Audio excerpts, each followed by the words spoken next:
Guys, it is Aoife from Fred Weasley Died Laughing, and I am here to talk about some romantic relationships I love in books. So seeing as it is the kind of the week of love, or the week of Valentine's Day, I decided I would talk about some of my favourite relationships that are in books. So the first relationship I want to talk about is actually a polyamorous relationship, and it is In Strange Grace by Tessa Gratton, and we have one girl and two boys, Merwin, Rune and Arthur, and at the start it kind of seems like it's more of a love triangle. We're not really sure who loves who, but then it kind of becomes really clear that they all seem to love each other, and they all seem to love each other equally.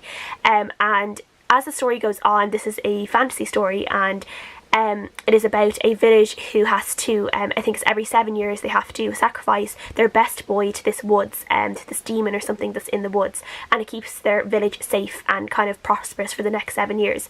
But then only 5 years after the best boy has been sacrificed, things start to go wrong, and they realise they might have to sacrifice another best boy. So the three of them are kind of living on borrowed time, and we are just seeing the love they have for each other and the strength of their relationship and their friendship and their romantic relationship, and it is just a really interesting relationship. I've never read a relationship quite like it in a book, but it is just so full of love and caring that I just couldn't tear my eyes away from it. I just loved it so much, and it was just beautiful. Like, it's just such a beautiful relationship, and it's such a lovely thing to see in a book as well, and seeing that this is something that can happen and, you know, could be accepted. And yeah, like, I feel like, you know, polyamory is still something that's very taboo in today's society, so to see it represented in a book in this way, in quite a beautiful way and a caring way, it's just really healthy and really good, I think. And yeah, I really enjoyed it. Next book I want to talk about, I have talked about in my favourite books of the year, and that is From Lukov, Love with by Mariana Zapata. So this tells the story of this girl who is an ice skater, and she's very dedicated to her ice skating, and she ends up having to pair up with a new partner. When her old dance partner kind of dumps her, she pairs up with this new guy. But the problem is that they actually hate each other, and they've hated each other since the time they were children. But it turns out that there could be a lot of sexual chemistry behind that hate. So Jasmine ends up partnering with Ivan, and they go through a lot of up and downs, but the whole time there's just this steamy chemistry between them, and it is so good. And it's kind of this, you know, enemies to lovers trope, and it's so good. It's very slow burn, like things really don't kind of pick up until the very end, but when it does happen, it is great. So yeah, I've actually talked about this book twice in like quite close together, and I just really want to reread it now because I've been talking about it, but oh, I love it so much. It's so good. Next book I want to talk about is actually from a YA series. That is Sinner by Maggie Stiefvater.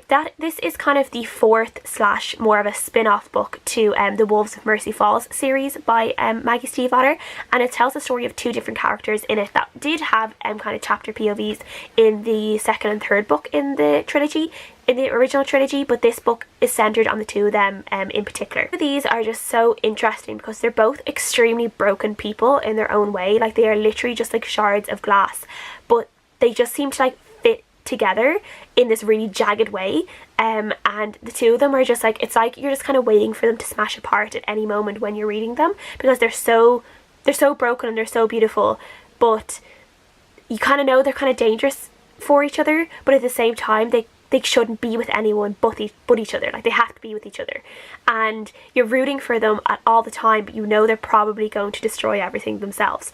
And it's just a really interesting like relationship, I think. It really kind of keeps you on your toes about it. There's a lot of love there, there's a lot of feeling, but there's a lot of passion, there's a lot of emotion that's not just good emotions, there's a lot of bad emotions there as well. And I just love reading about the two of them. And I feel like if people have read The Wolves of Mercy Falls and have been debating about picking up the fourth book, which isn't really, it's more of a spin-off than like a direct kind of sequel, I would say to go for it, because Colm and Isabel in it, they are themselves, and they are great. The next book I will talk about is Leash and Tony in Brooklyn by Toibin.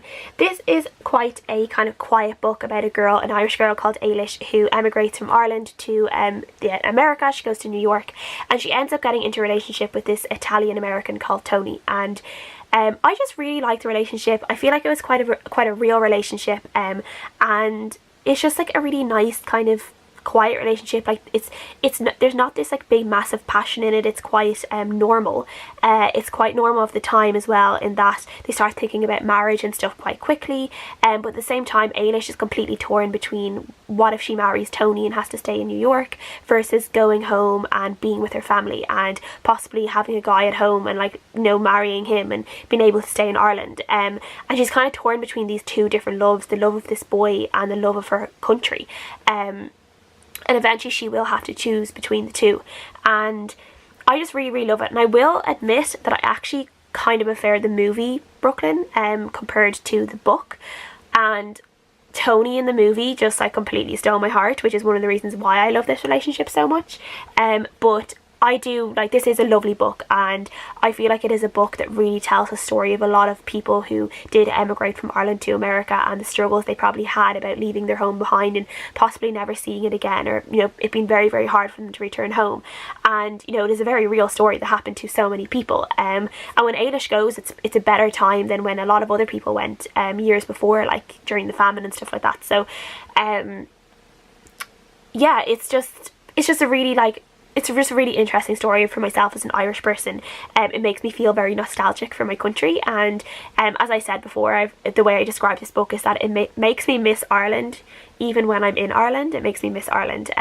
So yeah, I wouldn't read this book if you're homesick for Ireland, because it does make you quite homesick. And the movie like makes me cry for Ireland. Like, so yeah, really nice. The next book I want to talk about is The Seven Husbands of Evelyn and Hugo by Taylor Jenkins Reid, because I cannot talk about romantic relationships without talking about this one. So if you have not read The Seven Husbands of Evelyn and Hugo, I don't want to spoil this for you, so just like skip through or mute me until I stop holding up this book. So obviously the main relationship in this book is Evelyn and her girlfriend / wife Celia, and it is just such a beautiful, tumultuous relationship. It goes from friendship to love, and you know, they're in a time when, you know, being with another woman is completely taboo. It's not really allowed. There are some kind of talk about it in the paparazzi, and they always have to kind of shut it down. They have to hide their relationship for years and years and years. They're separated through different things twice, you know, for really stupid things, and when they could be together, and it's quite painful sometimes when they are separate, because they're obviously so meant to be together.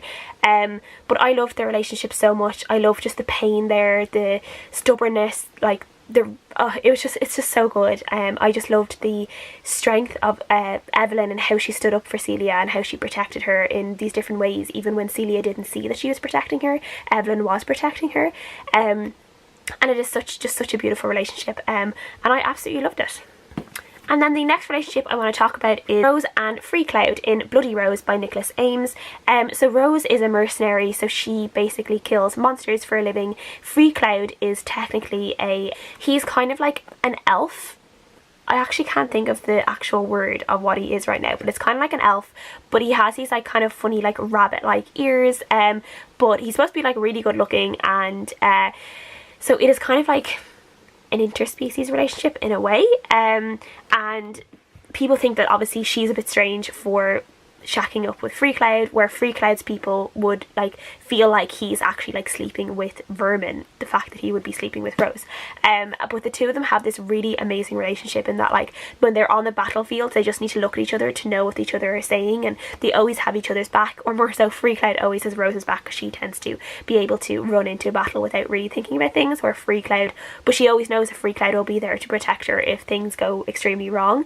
And just the way they trust each other is so beautiful, and just the different parts in this book are so heartbreaking and so gorgeous all at the same time. And I just loved the relationship. I really lived for the relationship in this book, and yeah, it was just so nice. And I feel like anyone who has read this book knows exactly what I'm saying when I say that I just love them so much. So that is all the romantic relationships I'm going to talk about that I love in books. Please let me know who your favourite romantic relationships are in books. I would love to know. Thank you so much for watching, and I'll see you guys again next time. Bye!